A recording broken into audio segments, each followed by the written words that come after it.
president of OPSU 416, which is the support staff union local at Algonquin College. I'm also on the Ottawa District Labour Council's executive, and I chair the Health and Safety Committee. So welcome to everybody here today. We're going to start by doing a couple of introductions. Laura Lazansky is here, and she's from OCOW here in Ottawa. So we'll give her a chance to say hello. Hi, everyone. Do you want me to do my presentation now, Christine, or in a minute? Yeah, that'd be great, Laura.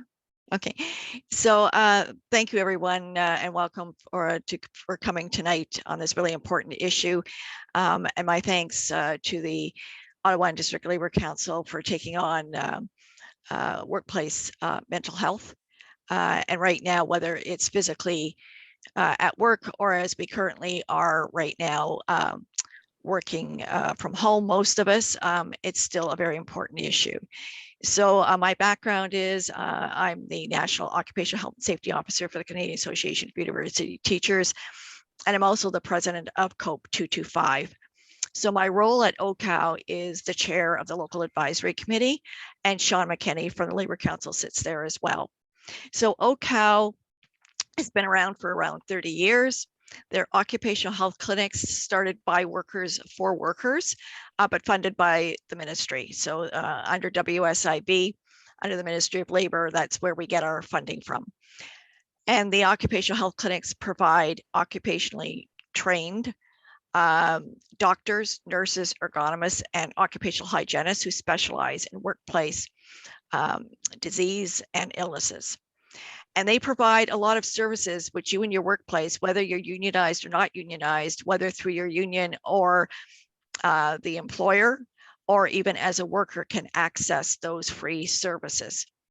And so it's really important for you to know about them so that that can happen. Some of the things that they can do are workplace assessments around ergonomics, for example, or air quality. When there's plant closures, they can go in and assist with those kinds of things. Clusters in the workplace of occupational disease and any kind of workplace issue. As I said, the services are free. And I'm going to put, before I leave, the website in the chat box for you.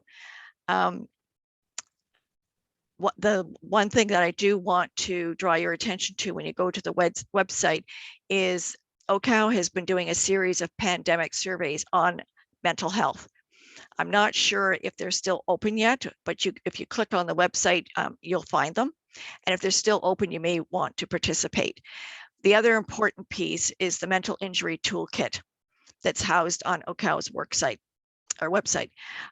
There are several tools in there for you to look at, to do surveys in your workplace with or without the employer, as well as a stress assess, which is an individual mental health tool that an individual worker can click on. And so I'll leave it to Christine to take over now, but thank you very, very much for allowing me a few minutes to speak, and good luck with your evening. And I'll put the website into the chat box. Okay, thanks, Laura. And also we have Angelo Bozzato, who is on the also on the ODLC Health and Safety Committee. Thank you, Christine, and good evening, everyone. As Christine said, my name is Angelo Bozzato. I'm the training service representative with the Workers' Health and Safety Center, and also a member of the Ottawa Labour Council Health and Safety Committee. As Ontario's designated Health and Safety Training Center, the Workers' Health and Safety Center has been developing and delivering quality occupational health and safety training for over 30 years. And we are the premier provider of certification, training for joint health and safety committees, and so much more. We have over 200 programs that we're capable of delivering virtually as well as on site. And our training programs are designed to support workplaces in their efforts to identify, assess, control, and better yet, our goal is to eliminate hazardous working conditions that give rise to work-related injury, illnesses, and unfortunately, still all too often fatalities.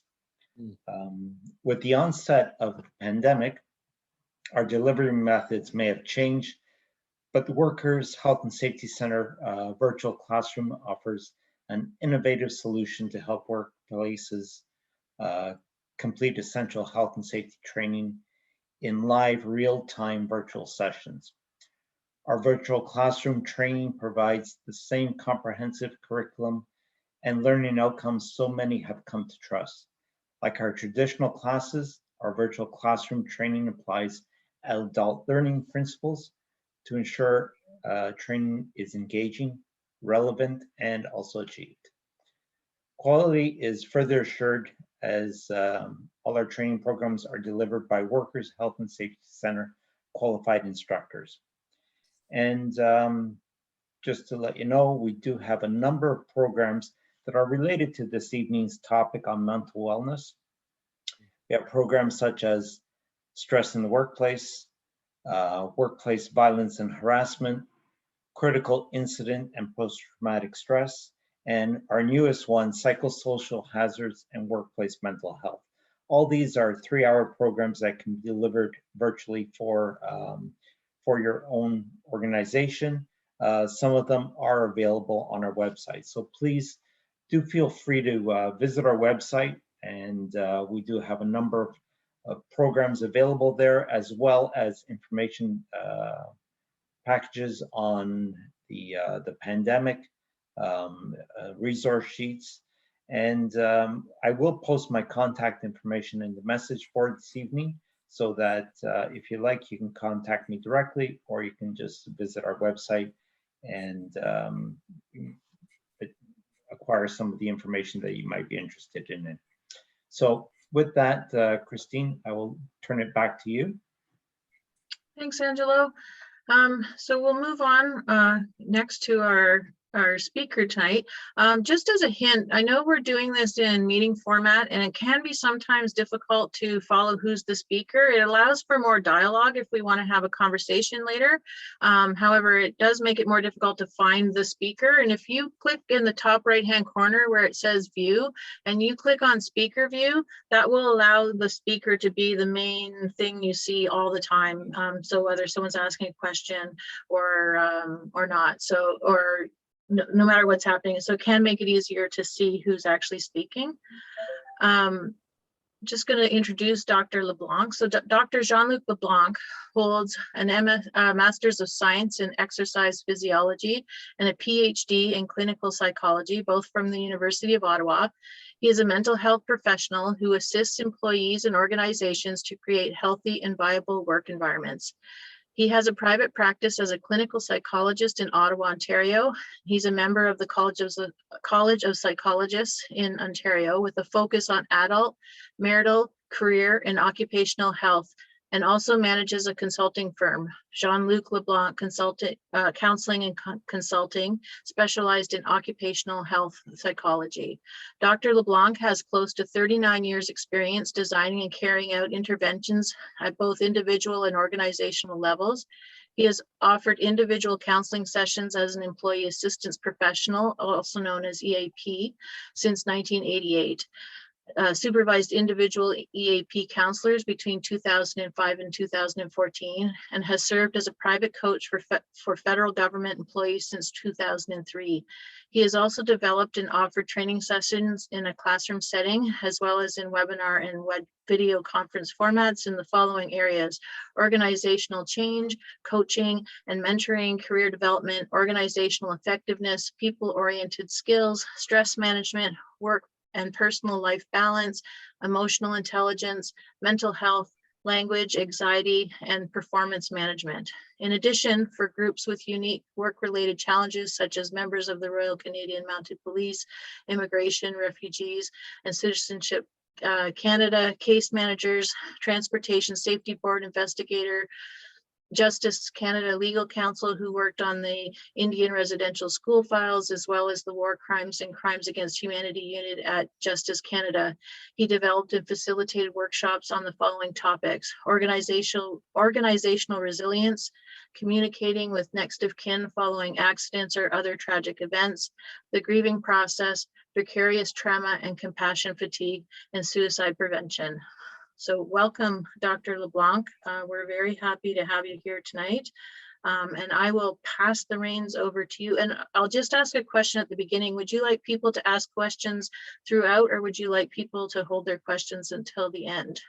I would prefer people to hold questions until the end. The end will be around 8:15, and by that we're going to have about 15 minutes. So there's questions, please. Or you can send the questions on the chat also, but I'll take the question past 8:15. Okay, and I would just ask people, if you're going to send the chat, don't send the message privately to Jean-Luc, because he won't be monitoring the chat throughout his presentation, but I will be monitoring, so you can send them to me, or you can just put them publicly in the chat. All right, so I can go to my PowerPoint.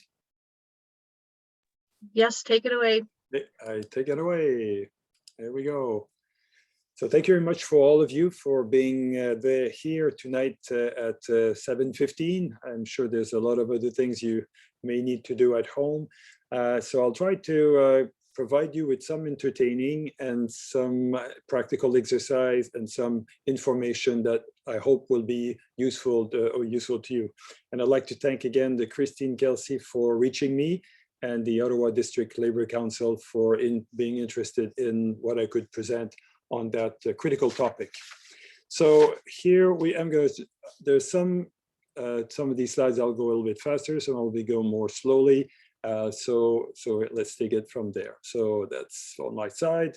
So I've been interested for many years in the situations of employees in the workplace. Most of my experience come from the public service, in particular through the Employee Assistance Program, and have many years, over 30 some years of dealing with issues in the workplace of all kinds. And so that's where my experience comes from. So that's also why I'm in the field of occupational health psychologist. So I'm interested in the life of people at work, and mostly interested in helping them to grow, but also how to resolve issues that people have along the way as they deal with all kinds of issues associated with work and the workplace. A few resources. I'm just presenting this because there may be at times some content that may trigger you or make you feel uneasy or make you feel anxious. It's not my purpose, but just in case, I put a number of phone numbers and centers where you can reach, and from there start a process of trying to figure out what you can do with the issues or anything that may have surged in you during the presentation of this meeting. Agenda. I always start by creating a space, because that's one of the things that we're missing these days is creating, because of the time structure and the time constraints quite often, or even because I don't have much space where I'm living now, is to create a space. And quite often we forget that, yeah, we can push back a little bit some of the pressure we have around us to create a space. And it's in that space that the mind can stabilize and the emotional system can stabilize itself. So we're going to create that in a few seconds. Then we're going to go back to a few points about the COVID-19 and how much it's destructuring an entire society, in fact, an entire civilization at this point in time. And we just don't know how things will evolve. So it leaves us with a lot of uncertainty. Out of that, are we maintaining our mental health? And here we're focusing on the mental wellness, so on the well side of the mental health. So we're going to have a look at this. And then I'm going to be working with working from home. And I know some of you are essential workers and probably showing up at work, but I'll try to balance a number of tools for home and for work, and a reflection on some of the strategies and suggestions and tips that have been provided. And I'll finish with the last word around 8:15. I'm not sure if you have shared your presentation yet, but we're not able to see it. Oh, you're not able to see it? No. Okay, just see. Okay, usually what happened here now, oh yeah, okay. I'm just trying to, oh yeah, if I do this, do you see it now? No. Not yet, no. Not seeing it. If I do that, do you see it? No, you have to use the share screen option at the bottom of Yeah. your screen or at the top of your screen. Well, it might be at the top of yours. It's sometimes at the Oh, bottom okay, of the. okay, okay, got it. Let me see. So do we see it? Now we can Yes. see it. Okay, good, good, good. Sorry, I pressed the wrong button. Okay, so everybody can see it now? Are we okay? Yeah, we're good Yes, now. we, Thank you. we, Jean-Luc. All right, and do you have the band, the bottoms, at the bottom, do you see the small slides? We or you- do, yes. We Okay, see the, yeah, So now, is it there, better? that's better, yes. Okay, good. Adjustments. So creating, so I'll just go back. So here's what I'm going to do for the agenda for tonight. Here's creating a space for awareness. So I'd like to start with this. As any employees, in order to survive, we need to have deep roots. The roots are all the ways we get fed in different ways. And one of the big roots in front of you may be work. Next to it may be the colleagues at work. And then further down, maybe your family. It may be a leisure activity. It could be an activity that, for example, a volunteer activity. So how many roots do you have that feeds you? And that's very important because your basis and the basis of what you pull from the ground that will nourish you. And as you know, for a tree, it pulls the liquid up to the top and it feeds the brain, or it feeds the top of the tree. And from there emerge the mind. So what kind of grounds are you in now? What is nourishing for you? What do you have to shut down because it's not as good as before? Or what did you have to limit because of the COVID? And how well is your brain doing from what you have now in the soil that you have now?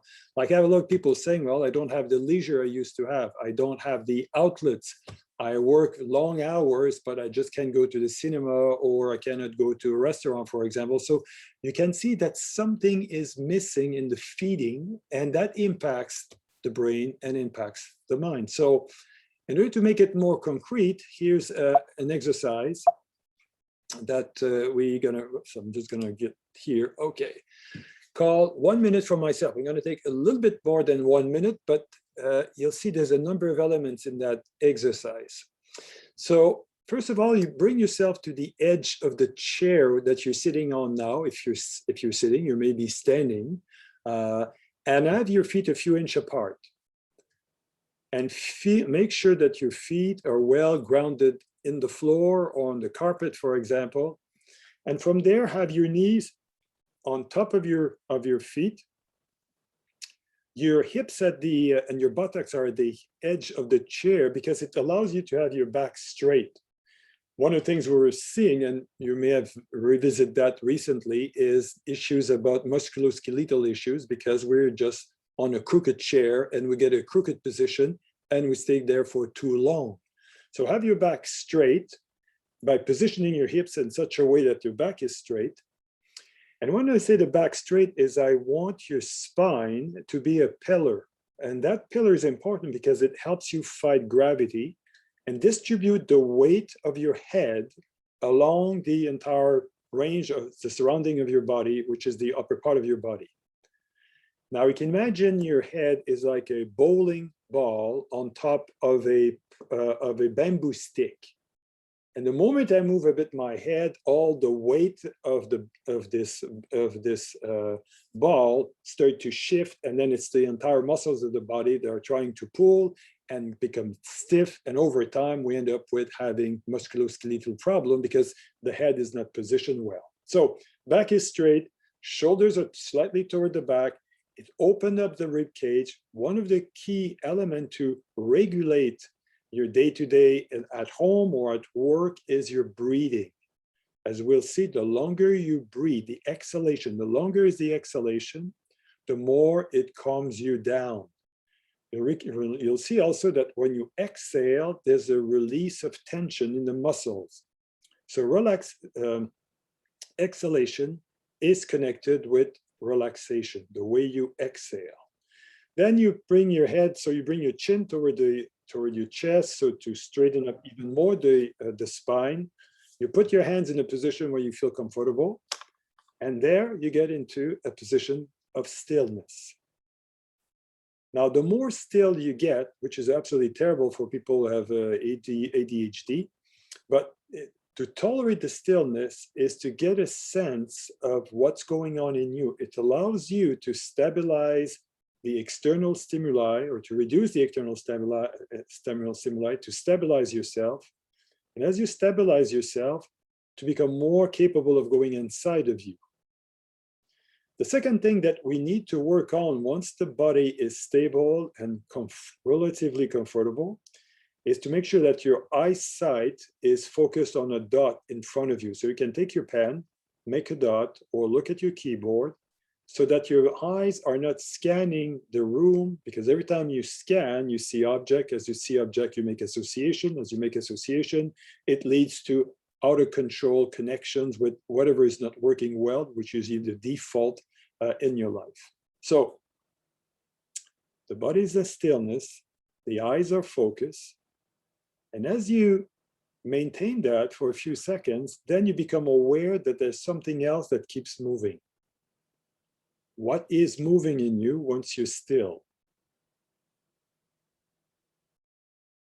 And then you're going to slowly become aware of which parts of your body move with the breathing. Just become in tune with the movements of the breathing and where it takes shape, where it's initiated.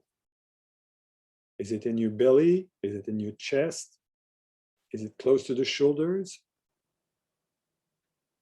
Just become aware of that ongoing, continuous movement, which is the breathing. As you become more focused on the breathing, just become aware of the way the air moves in and the air move out. Just become aware of that gentle movement in, movement out. And just become aware in this moment in the evening, how are you breathing? Is your breathing gentle? Is your breathing soft? Or is it jerky? Is it hard? It is chaotic? Or it's fast? How am I breathing? How am I connecting with this fundamental movement in me? How am I restricting my breathing? How am I allowing a spontaneous movement? Is my breathing long or short? When I inhale, is the air warm or cold? As I breathe in, is there a particular sound that I make? And as I breathe out, is there a different sound? What is the length of my inhalation? What is the length of my exhalation? And as you slowly become more intimate with the way you breathe, you become more intimate with the way you live, the way you are now in the moment.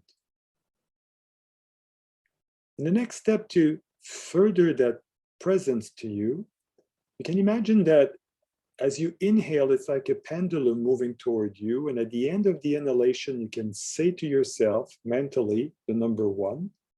And as you exhale, at the end of the exhalation, you can say to yourself the number 2.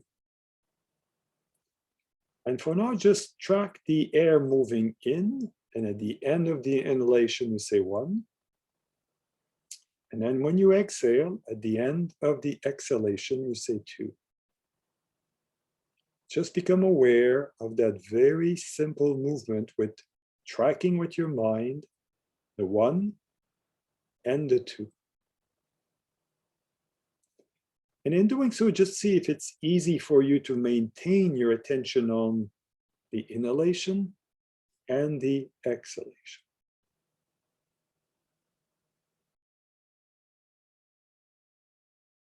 Just become aware what's happening in you as you're tracking your breathing. If you get distracted, gently bring your attention back to your breathing. And then you will stop. And for a few seconds, just become aware in what state you are. Become aware what pulls your attention in you. What do you notice? What do you become aware? And then very slowly come out of the position that you're in, stretch a little bit, and re-engage with the PowerPoint and the presentation. Just see in what state that you're in now, what has changed. And during the presentation, see how things will be modified in you as we go along. And you have in front of you the instruction for that particular exercise. So from there, creating a space. So during the day, you can choose somewhere where you live. Could be a chair, could be a sofa. It could be on the floor, like on the picture here. And what you do is just stop, pause, sit, breathe a few times, and then re-engage. And in doing so, you're breaking down the kind of state, or what we call it, the trance in which we get in as we get into the work mode. And as we get into that trance, obviously we're efficient, but we lose touch with ourselves. And the idea is, as I figure out the place where I can sit, take a minute to two to pause, it allows me to reconnect with myself, with the breath, and then re-engage. And this way, creating a space. Now, from that space, we jump into COVID-19, and this was this evening what the values look like. It's a very interesting website. It's in French at the bottom, but the information can be switched in English or in French, depending on your needs. That's the number of cases we have right now per provinces, and I've chosen 6 provinces here. And it just gives you an idea that it's going up. And that is creating quite an impact on all of us. We'd like to see that curve going down, but it's going up. And every provinces are scrambling to try to figure out a way to try to control that. So it's creating quite a context in terms of in our society. In particular for the workers and for all of us, is this uncertainty in which we're into. We're trying to control, but the virus has all kinds of means of mutating and coming up with variants, and that's creating more instability. And as it creates instability, us human beings, as we function in a society, it impacts all of us. So if we put people into a small space like a home, and we get people under uncertainty, instability, with increased personal irritability, we get into a particular environment that may be difficult to navigate at times. On the other side, the workplace is changing very quickly, and we still don't know what the workplace will look like when we'll get back to it at the time X. In a sense, we're experiencing some kind of a trauma. So all of us were into a big experience. People with my skills, people in the field of research and psychology, we're trying to figure out how we're going to call the impact, the psychological impact of that COVID-19. At this point in time, we're using the word the traumatic events. And here's some of the reasons. It's everybody. It's rippling every aspect of society. Unprecedented level of documentation and public exposure. In fact, we hear too much of it. A lot of anticipation anxiety. We're opening, we're closing, we're opening, we're closing. Media coverage is absolutely amazing, but at the same time, it impacts us on an ongoing basis every morning, every night, what the numbers are, where are we going with this. And part of the distress from the medical reason, knowing that there's no cure, there is vaccine, but the vaccine has to evolve with the virus. And there's closure, discrimination faced by cultural groups, loneliness, home quarantine, financial reasons, all of that. So that's what we're swimming in. And that's why we need to stop and go back to the breathing and refocus ourselves. The workplace is changing. Some of you are essential workers. You're walking into places which are empty, full of different rules. And those of you who are working from home, well, you have the challenge, as the children are not at school, to deal with the children as you're trying to work. And for some of my clients, it's really hellish. And it had tips, in particular, some of my women's clients, to a point where they had to take long-term leaves of absence because it's just too much. And after a while, you burn out. Same thing for different contexts. You can be also very lonely. And that too is getting at you to a point where you're crying and you become depressed because of that. So another reality is, where's the separation? And that's a critical one, because I have employees at all levels who work in their bedroom and sleep in their bedroom. So you can just imagine that when you wake up in the morning, you see your desk and your computer and what needs to be done. And when you spend your day in your bedroom and then we go to sleep, you see a car, you still see your desk. So we end up with people having difficulty sleeping or feeling trapped. So you sleep at work. Every conversation is on Microsoft Teams or Zoom, 60 hours a week. You're checking in for your emails all the time. There's confusions, and work and life at the same place, no change, is very hard. And there's a psychological price to pay for that. So, and that price impacts the mental wellness. So if I just ask you to think for a sec, what does your situation at home or work, depending, looks like? What are some of the features or characteristics of your present situation? What are the hotspots? What are the places where, thank God, there's routine there? What are the areas where there's some level of uncertainty or instability? And again, this morning I was working with somebody who was mentioning that her phone call from the place where mom is staying, the COVID has impacted the nursing home, and mom has to be moved. Mom has Alzheimer's. You have important things to deliver that morning. You get children's, everything is going done at home, and it quickly become hellish and impact your mental health. So when you think about your present situation, what does it look like? What are the characteristics? What come naturally to your mind? What are you sensitive to at this point in time?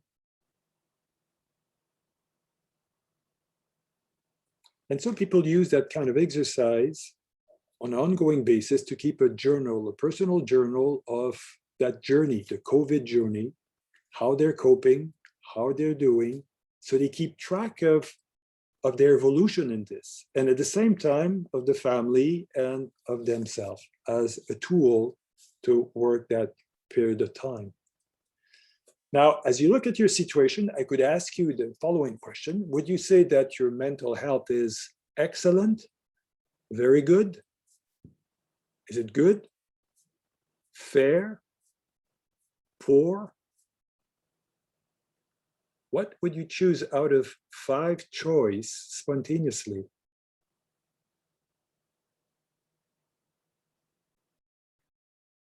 An interesting question is, at one point, your mental health becomes a concern. Now, another way to look at it is our mental health depends a lot on our emotional health. And here's what we call a mood meter. If you go on Google image, you'll put mood meter, you'll see a number of them. And as you think about your situation and your mental health, how are you feeling?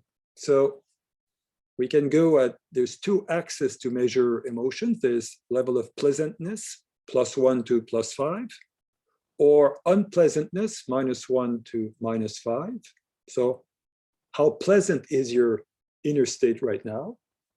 And when you look at the energy level associated with, again, with emotions, I got 5 at the top, very high energy. And I've got the -5, which is close to despair, very low energy. So if I have -5 for pleasantness, so a very unpleasant situation with very low energy, I'm into despair, versus I'm high level of pleasantness and I'm high level of energy and I'm ecstatic. Where are you? Which word or number of words would define how you're feeling? And the feeling is a powerful motivator. When you think about the workplace, we want people to be motivated. And so we tap on their feeling state. And we want to go into the yellow or the green being more calm, more quiet, but with energy, versus the anger in the 5 and the red, versus the blue, I'm depressed, lonely, and heading toward the -5. How are you feeling? What is your level of mental health? And so when we work with this, we tend to go toward a mental health continuum. And this is one that I play with. So tonight we're looking at the horizontal scale, which is going from the state of well-being and adjusting. So it's more on the A side, and the more on the A side, the better. So mental well-being. And then as we go toward the B side, we're slowly moving into psychological distress, behavioral problem. I've got mental injury with mental health problems. So as the behavioral and the distress stays for too long, mental health, mental disorder, and we have people that unfortunately have severe mental illness for a number of all kinds of reasons. And so we have the continuum here. And as we look at it as a continuum, is things can deteriorate, like things can improve. So we're going to reflect on that in a few minutes. Another axis that is very important for society and for workplace is the functionality. So are you high functionality, very high, so in the A and the B on the top, or dysfunctionality, the C and the D, the lower part?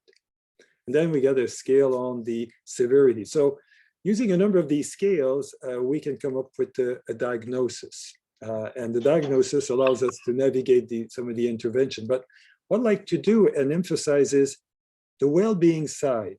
We know a lot about the 3, the 4, the 5, etc. But what we're trying to go forward is to move toward how can we improve that well-being or increase capacity to adjust. And that's what we're doing tonight, is looking at some ways to do that. Now, we can translate that into another approach, which is the sign and symptoms. And you have here health, reacting, injured, and ill, which is a system developed by the Mental Health Commission of Canada. And it's interesting because it's defined in divided mood, thinking, behavior, and the physical change. And again, where am I on that? So one of the ways that I use to help people reflect is this very small questionnaire. It's look at your it's called the Well-Being Index. It's designed by the World Health Organization. You've got 5 statements that talks about wellness and well-being. And I'm just gonna have you reflect on that, on those 5 statements. So it says, over the last 2 weeks, I felt cheerful and in good spirit. Is it all the time, most of the time, which is 4, more than half the time 3, less than half the time 2, some of the time 1, and at no time is 0. So I felt cheerful and good spirit in the past 2 weeks. How would you score yourself? Number 2, I felt calm and relaxed, between 5 and 0. I felt active and vigorous. I woke up feeling fresh and rested. And finally, my daily life has been filled with things that interest me, from 5 to 0. So where you fit in that. And when you score and you add the 5 statements, the score that you've put you put a little star next to it, or that you identify as your answer, you're going to have end up with a score on 25. You multiply by 4, and that would give you some kind of an idea of your well-being index based on a scale made of 5 statements. So look at your score out of 100. So you multiply your score, you add the 5 statements multiplied by 5, and you look at your score, multiply by 4, multiply by 4, and get your score on 100. And what does that score says to you? Are you surprised? Are you shocked? You see their confirmation about your well-being index at this point in time. Now, well-being index is one thing. The next one is adjusting. And here, so I go from the well-being to, on my line, horizontal line is how well do you adjust? So that's the ongoing adjustments that I make on my day-to-day. As I try to adjust and it's getting more and more difficult, I fall into,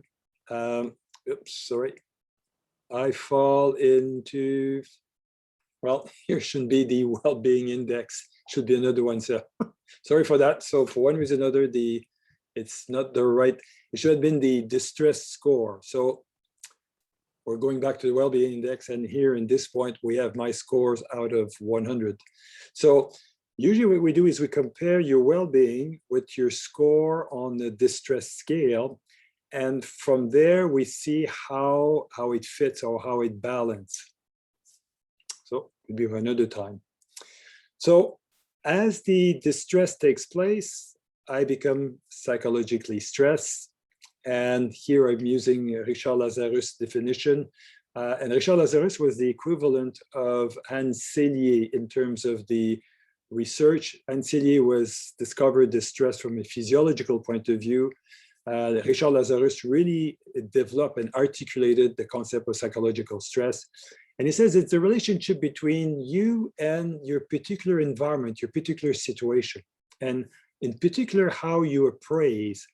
An appraisal has to do with the way you personally assess how harmful or threatening or challenging or how much novelty or how beneficial is your situation at home or home office, I should say.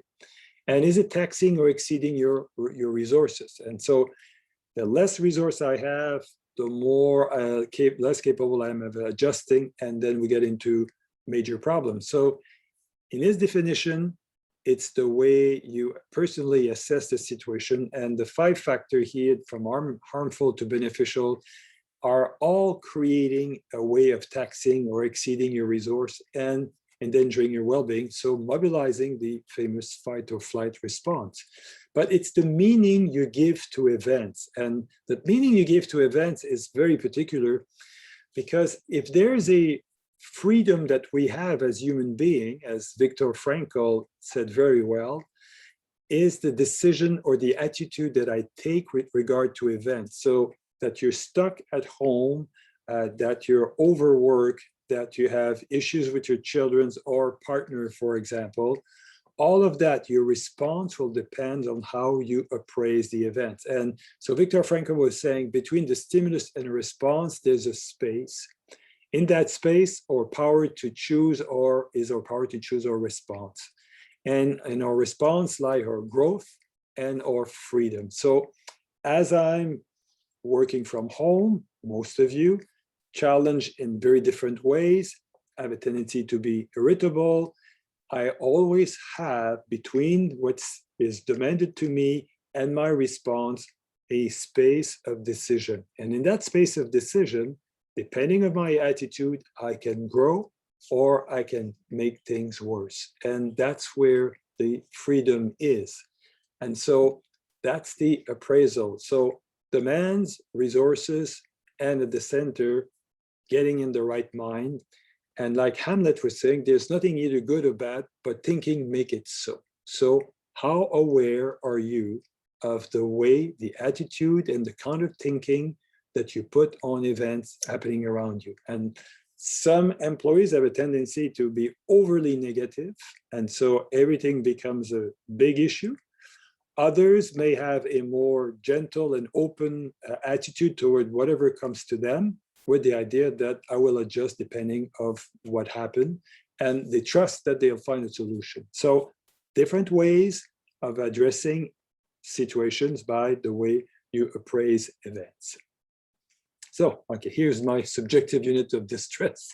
So that's what I was looking for a few minutes ago. So as you look at your situation, and depending of how you appraise the events right now in your life, do you feel at peace and completely calm? Or do you feel some level of annoyance, a little sad, a little upset to a point of negative thoughts start to affect you? And then you get a scale that goes to around 100. So how would you assess your level of distress at this point in time? Figure out the score using the scale. And when you look at your score on 100, compare it to your score on your well-being, or the amount of the well-being score you had with the World Health Organization questionnaire. And that's how we assess situation these days. And from a research point of view is, yes, I can have a lot of distress, but my well-being may be very high and partly neutralize that distress. I can be very high on the well-being. I can be very low on the well-being and very high on the distress. So we use both to look at how well do you balance. And if you have some level of distress, is it possible to increase your well-being in order to counter the distress that you have, or can you address directly the distress issue? Now, why we end up with mental illness or mental issues or mental injuries is partly explained by the diathesis model. And basically it says that you come to the workplace with predisposition. It could be genetic. It could be, for example, a tendency to have high blood pressure. It could be a tendency to have diabetes, for example, to be naturally anxious, or you learn it from your childhood setting, the events that happened to you. So a number of trauma happened to me early in my childhood, and so I have predisposition. Then you come into a particular work context, and that work or that particular environment may be have some level of dangerosity to you. And then there's events like the COVID happening, and also the consequences of the COVID on your family dynamics. And so suddenly we have a mix made of predisposition, particular context that you're in a stressful event.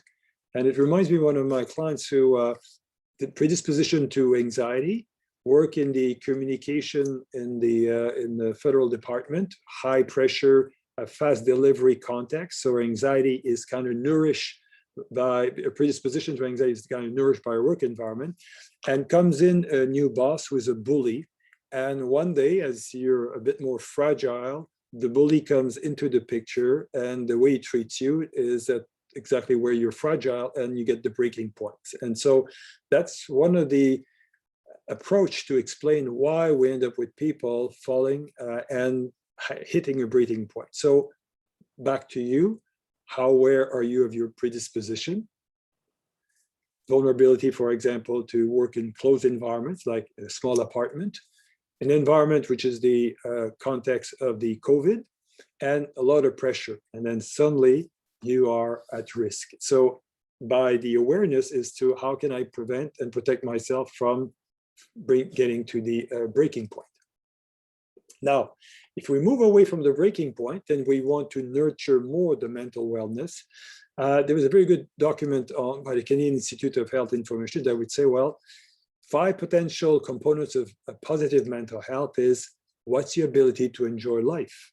And how is it right now? How well do you deal with life challenge? Where do you focus your emotional well-being? What is nourishing emotionally, like the roots of the 3? Spiritual well-being, the bigger picture, the understanding of the bigger picture. And how good are your social connections and respect for culture, equity, social justice, personal dignity? All that is part of the positive mental health. So how are you nurturing these different elements? Another way of presenting it is this: mental health and well-being depends on emotional resource, social skills, cognitive resource, and do my life has some meaning and purpose at this point in time? And these converge within a particular context to a mental health. So mental wellness while working from home. So let's look at some practical tools that could be useful, and we'll do some practice at the same time. So here's your day, 1,440 minutes. How are you using those minutes? If you have a pie chart, how would you distribute your time? And do you use your time to a way to promote your growth? Does it balance with work and personal life?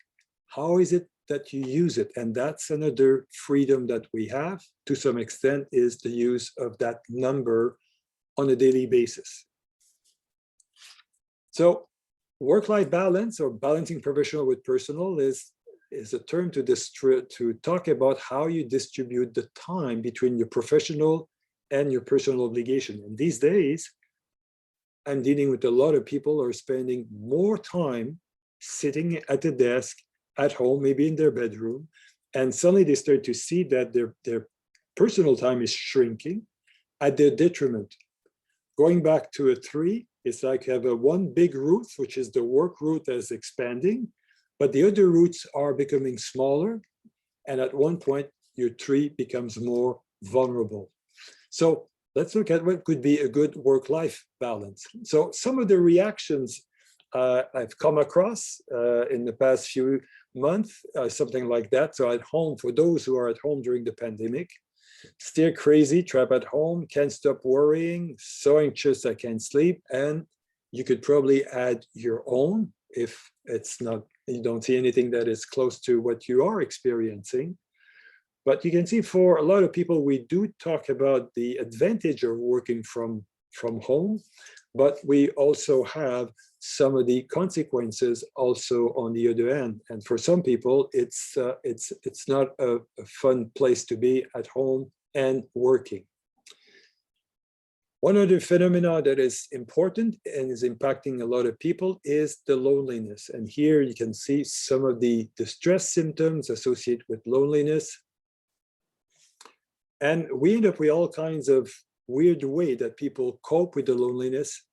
I was working recently with somebody who was suddenly started to drink a lot more, to a point where he was inebriated a few evenings in the past few weeks.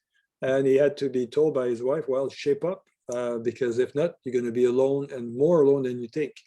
And so suddenly realizing that he went overboard. And when I explore with him the reasons why he ended up drinking so much, he says, I don't have much fun, I don't see my friends, and it's always the same, and I get depressed of being in the same environment all the time. So how about you?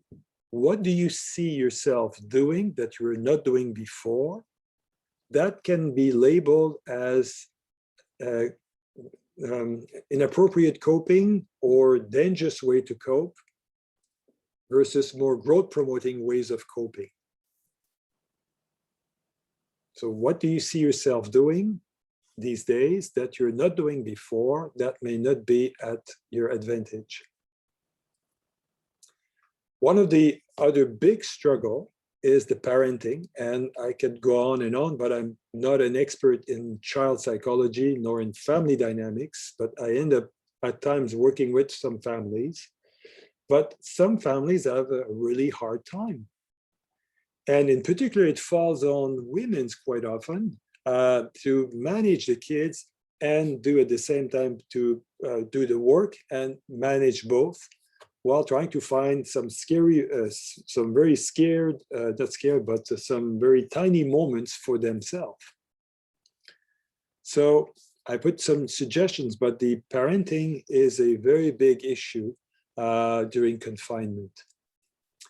Then there's the interpersonal conflict at home. Jean-Paul Sartre came up with a beautiful theatrical scene called Huis Clos in 1944, and he came up with that powerful sentence, "L'enfer c'est l'autre," meaning that hell is being with somebody else. What he meant by that, and you can see it on YouTube when he talks about it, he says basically it's not that the other person is hellish, it's the representation I made of in myself of the other that becomes the issue. So again, how do I personalize my rapport with others is in big part designed or developed in my mind. And so how do we approach interpersonal conflict at home with the kids or with your partner or with whoever is there? And remember, another of my clients, her husband had to again bring his mom who had Alzheimer's at home. And so my client, who is working from home during the day, has to be on the watch for the mother of her husband who has Alzheimer's and can leave home anytime and has to check on her all the time. So it kind of increased the tension in the home and it leads quite often to conflict. So how are you dealing with the conflicts at home? Aside from the conflict, an interesting comment by Carl Gustav Jung was saying, everything that irritates us in others can lead us to a better understanding of ourselves. And again, I'm back with Viktor Frankl's space, where between the stimulus or between the demands and the response, there's a space, and in that space, I can decide to grow, listen more to my partner, for example, or my kids, and from there ask myself, what can I learn out of that in order to grow? With this comes the coping, and I've mentioned to you a few strategies up to now. We're going to look at a few more. So the coping, again, by Richard Lazarus, is this constantly changing. So I made all kinds of efforts. So it takes energy to try to diminish, minimize, try to control, to tolerate, or try to eliminate some internal or external demands that tax or exceed our resources. And here, the internal is important because sometimes I have my worst enemy. And in particular, in the period of COVID, some employees are high achievers because they don't get the same immediate feedback on the work they do.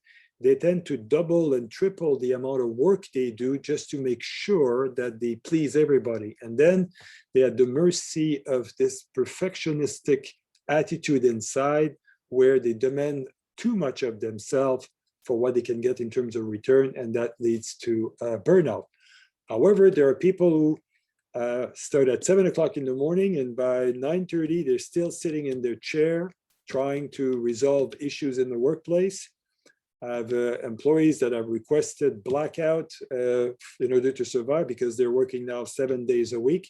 And they ask the employer, can I have 24 hours in the weekend where there's no electronic communication at all, blackout. So again, all kinds of excess where the demands are such that it overwhelms the resource that I have, and I have a hard time to diminish, minimize, control, tolerate, or eliminate those demands. So some of the suggestions that's started to appear at the beginning of the year was these. So if you want to balance professional life and personal life, make sure you dress for the job you still have, because then it puts you in a particular mood. And at the end of the day, you dress for your personal life. Structure your day like normal. Make sure that you stop at noon, you take some walks. The time you would spend with your employees or with talking to friends or colleagues, you go out, for example, or you take time to talk to your spouse, to children, you do that. Protect your mental health. We're going to see a number of ways in a few minutes. Create boundaries. If you can have a place, like I have some people who work from their kitchen table. So at the end of the day, close your computer if you have a portable, for example, or try to move the equipment in such a way that you don't see it, so that you have a clear-cut change at the end of your day and created boundaries. And a number of people have a hard time doing that. Sit near a window. Those of you who have working from a basement, for example, you may not have enough light coming from the outside, keeping in mind that the natural light feeds your brain. Adjust the thermostat, not too warm, not too cold. Don't forget, we lose a lot of water if the temperature is warm from our skin. Arrange a meeting or 3 or 2, or make sure that not too many meetings in a day. Work out to work well. So use the place where you are to do push-ups. Try to do some stretching around your desk, for example, but find a way to stand up, because sitting creates all kinds of new problems. Combat loneliness, stimulation, called friends, for example. At times go and have explore the internet and come back and learn something new, because that stimulates the brain. So this was some comments made by some researcher in the field of behavioral health, looking at how to successfully navigate the balancing act. And from there, further with that, going outside, doing some physical exercise, time for social interaction, very important for the brain. We saw the boundaries, identify what is your office and what is not. Schedule, yes, strict time boundaries. When you finish at 5, do finish at 5. Time for self-care, we're going to have a look at this, and create a buffer between work and home. So how do you, when you finish working, what do you do to transit into your home or your personal space is important. So what kind of routine do you have? So back in your chair, bring yourself to the edge of the chair. Both feet are on the ground. Back is straight. You pull your shoulders toward the back. And let me ask you a few questions. So working with self-awareness, how aware are you presently of your level of isolation? And just reflect internally. How aware are you of your eating habits? How aware are you of your family obligations? How aware are you of your level of physical exercise? How aware are you of your posture? Of the amount of sunlight you get? How aware are you of your work schedule? How aware of you are your alcohol and substance use? How aware of your mood, ups and downs? How aware are you of your anxiety level? How aware are you of your level of fears? How aware are you of your psychological or social support? What else are you aware of? And as you sit, standing with the back straight, what comes to you? What are you aware of? What is obvious to you at this point in time? And take the time to breathe.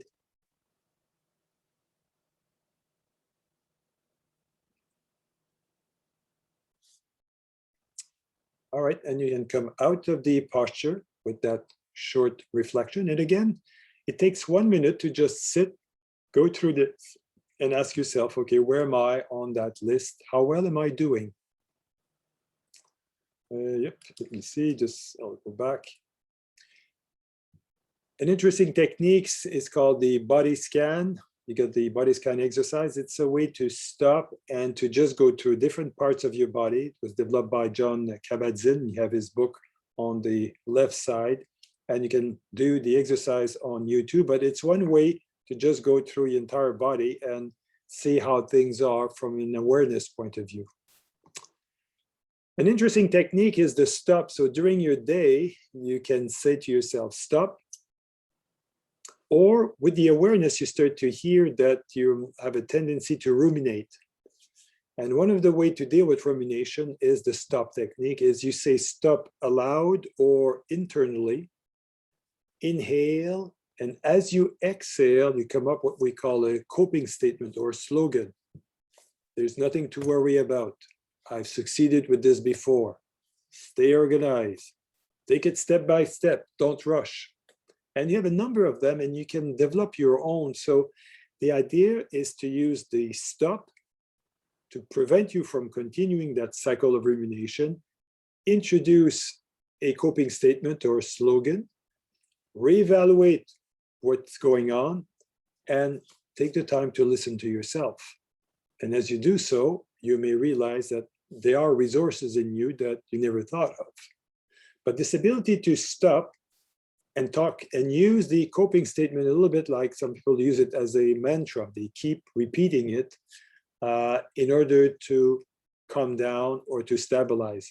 The idea is wherever you have a tendency to go, let's say to overly criticize yourself, you go to the other way where you praise yourself in order to compensate for that tendency. So stop, inhale, exhale, coping statement. There's a variety of breathing practice, but what has kind of consolidate those is this book, The Polyvagal Theory. The vagal nerve is the nerve that slows down a lot of different functions in the body.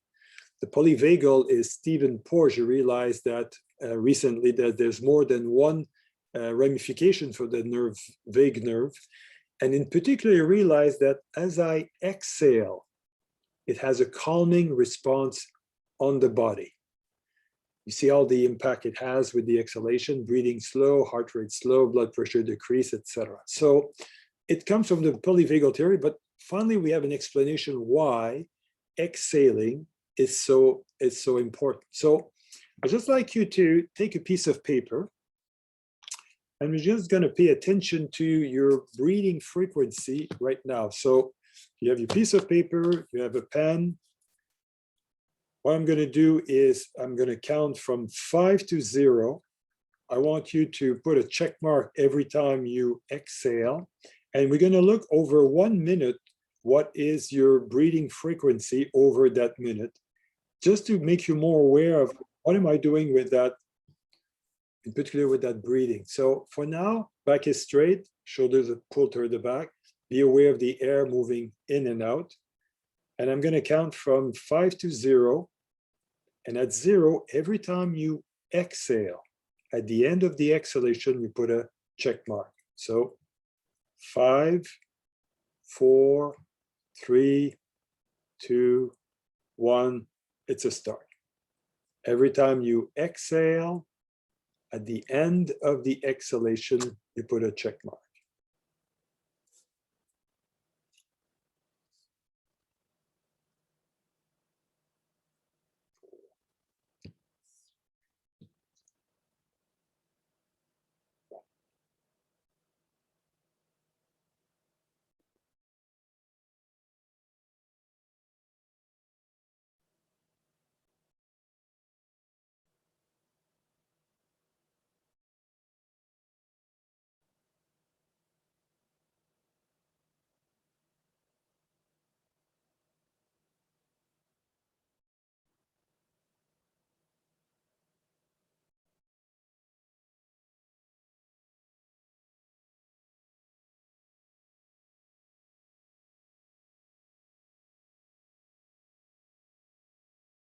And you stop and you look at how many check marks you have in front of you.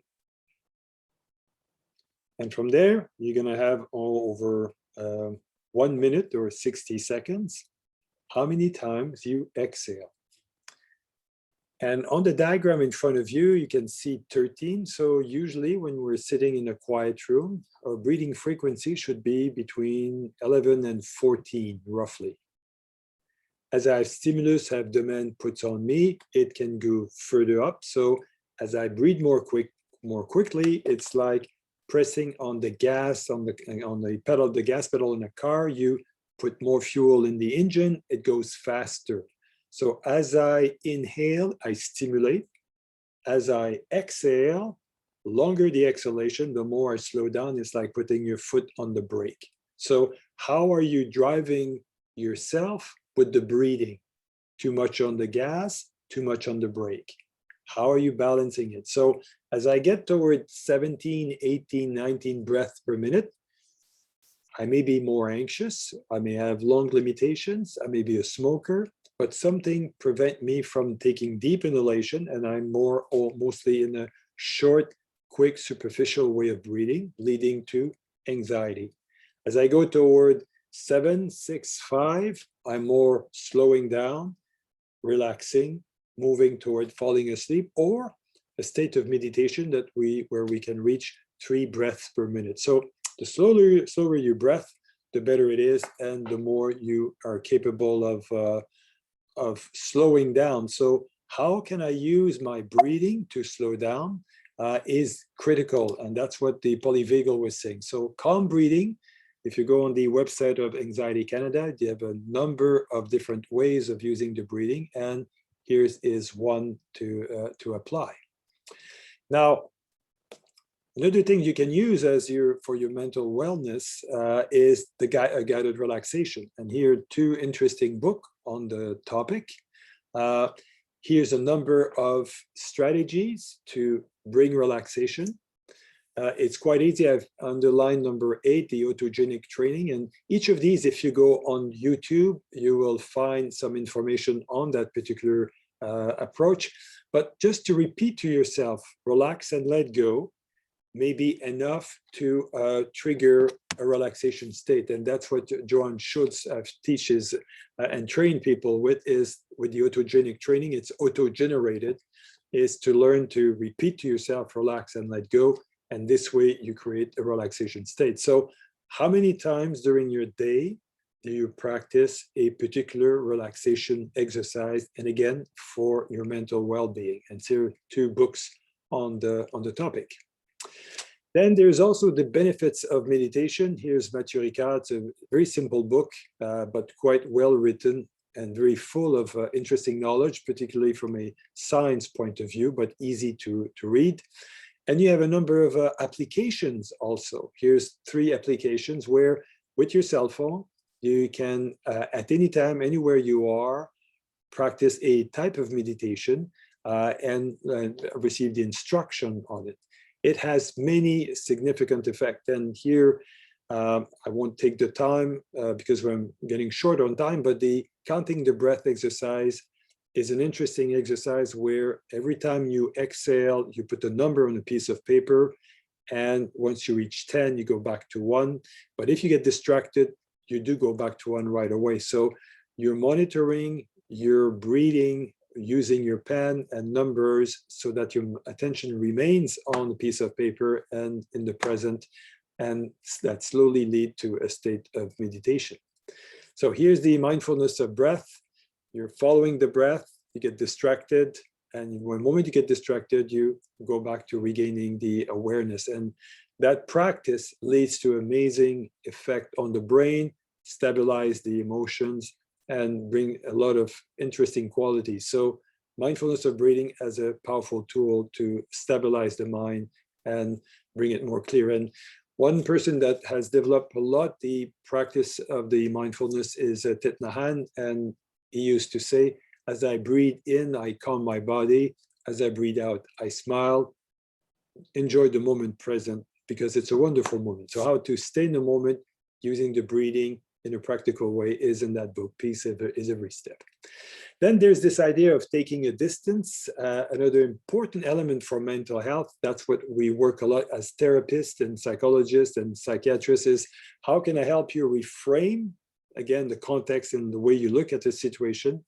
And we have, the main one is the distancing, how I learn to help some people with different tools to distance themselves from the situation. There's also faulty thinking, very interesting. You can go at Psych Central. There's a very good website where they show you how we tend to modify the way we think or distort as we look at the reality, to distort it because of the way we think. So we get at least 11 ways where we can we have faulty thinking in our way of organizing and making sense of the world. I'll skip the rain. Keep in mind, there's always two perspectives. So playing the two chairs, I sit in one chair, then I switch a chair to see how my partner or my employer could see things in order to have the two views. Social support as being fundamental, and in particular what is missing these days is the connectedness with the colleagues, with the workplace. And it's Bowlby who developed the way of understanding how connectedness is so fundamental for our emotional balance. And so how much do you have in terms of connection these days? Connection is associated with a lot of different fields of research, but in particular the hands in hands, the physical contact as being very powerful to soothe and to regulate the nervous system, and to be part of a community as you're part of the District Labour Council of Ottawa, how much being part of a community has a stabilizing effect on the mind. Stay physically active. Just walking makes a big difference. Physical activity is a fundamental element for your brain to function. So we need the physical activity. Hatha yoga is one way to do that physical activity at home. All you need is the size, the length of your body and a mat, and there you go. And Iyengar was one of the great leaders of the field of yoga, Hatha yoga in the 20th century. Function of social support, positive self-regard. So a lot of different functions that are impacting a lot the functioning. So last words. Again, I mentioned to you, as we are quite often in segregated space, we don't have that we share with a lot of others. It's very important and maybe an opportunity to develop the altruism, how to care for others and having compassion toward others. So, and it leads, if the others are happy, you tend to be happy too, and it gets you into a better place to be with and to explore living with these people. So Maturika, Altruism, a beautiful book, and you have on the right side some of these suggestions that he makes with coming with the concept of altruism. Go in the forest bathing, anything that has to do with the green makes a big difference on the nervous system. And I'd like to thank you for your kind attention and listening to me for that period of time. Don't forget to nourish yourself. And the tree represents, from what I've said, what are some of the things that you retain that you could put in your own tree in order for you to grow. So thank you very much for your kind attention. And I'll just turn it back now to Christine and Sean. Thank you. Thank you, Jean-Luc. I think we're going to open it up. We have a few minutes for questions. Does anybody have a question? You could put it in the chat or you could raise your hand. Renford. Good evening. I'm wondering if the professor could express a little more on fright and flight. Yes, well, thank you very much for asking. Is that we have this natural survival mechanism that is, whenever there's a threat or an ambiguity or a sense that there's something that is novel, we naturally increase our awareness, so we become more tuned in to what's going on. It's called the orientation reflex. And from there, we try to assess, am I at risk or not? And as I'm saying, am I at risk or not? I'm already geared for fight. So I'm going to go forward and try to control the situation. Or I realize too much at risk. I'm going to turn around and run as fast as I can to leave. Now, the issue we have in the workplace is, as my boss is giving me more work and I feel I'm not capable of meeting the expectations, I'm geared toward fighting. And the idea would be, okay, I cannot jump on his throat or her throat. I can focus that on my work, but I cannot leave and flee because it overwhelms me. And I feel that I'm just too anxious to deal with it. So as contemporary employees, we're stuck into a position called we have to learn how to contain our reactions in order to channel it into something constructive, like working and achieving, versus just what is naturally mobilization of energy, which is the fight or flight. So in a nutshell, it's a natural capacity that we have to survive, but sometimes we're ill-equipped with this in the workplace because we cannot just fight or flight. Thank you for asking that question. thank you. Someone is asking if it's possible, do you feel comfortable sharing the PowerPoint presentation so we can send it to people after the presentation, Jean-Luc? Yes, I can certainly send it. So should I send it to you, Christine? Yeah, if you send it to me, I'll pass it on to Jennifer at the Labour Council, and she can distribute it to people who were here tonight. All right, great. Okay. So I'll do that right after at the end of the session. Thank you for Okay. asking. Thank you. And I think the next question is for Sean, because somebody's asking when this will be available for viewing later. Soon as we get the opportunity to, it is being recorded. So once we just sort of package it up and put it on our website, probably early next week, I would think. Okay, and okay, thank you. Yeah, so it'll go on the website, and well, maybe we can send an email out with the link to the website with the presentation from Jean-Luc. Maybe we could do that together, Sean? Yep, absolutely. Okay, perfect. Thank you.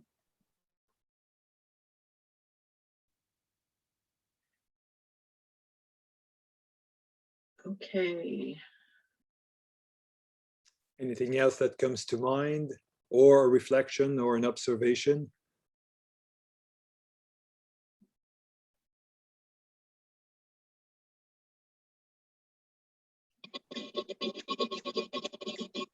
Hi, I didn't realize it was being recorded. Is it okay if like myself is not in the video, or are the people going to be in the video, or just the presentation?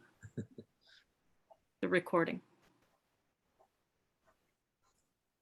That was my question. So was your video on throughout the session? Yeah, I'm just wondering, hopefully just the presentation. I'm going to be in the video. Sorry, I didn't know I was going to be in a video. I don't want to be in a video. If possible, I don't want to be in a video. Yeah, I wouldn't worry about being in video. I don't think you're going to be in the video. The only thing that will be in the video would be the key speaker. That's how it was set up. Oh, perfect. So Thank you. Who's speaking? Allison. Allison? Yes. Yeah, okay. So I'll make sure, Allison, that that I'll double check, but I'm pretty sure you'll be good. Thanks. You're also getting lots of good feedback in the presentation about the presentation. People are thanking you and telling you that they really liked it. So Good.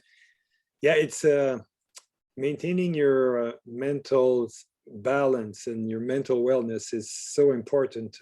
And again, what I've tried to present is a series of small pictures and ideas. And out of that, I hope that one or two can become a bit more or better integrated in your day-to-day, because it's easy to lose that mental wellness these days. It's easy to be, when we see so much negative news coming toward us, to lose faith and become more, start to slow down and become more and more depressed. So we need to stay active and mentally be challenged by interesting things, having interesting conversations, and maintaining that altruistic, constructive, growth-oriented attitude, which is the tree. Again, that's why I started with the tree, is that where your roots are is what you take the nutrients from the ground. So you make sure you have a variety of places where you pull your nutrients in order to make this mind grow in a way that you can better sustain the challenge presented by our day-to-day activities. And again, this ability to stop is very important, because we get into a trance-like state. We work, and we lose touch of the larger picture that am I here, am I living to work, or am I working to increase my quality of living?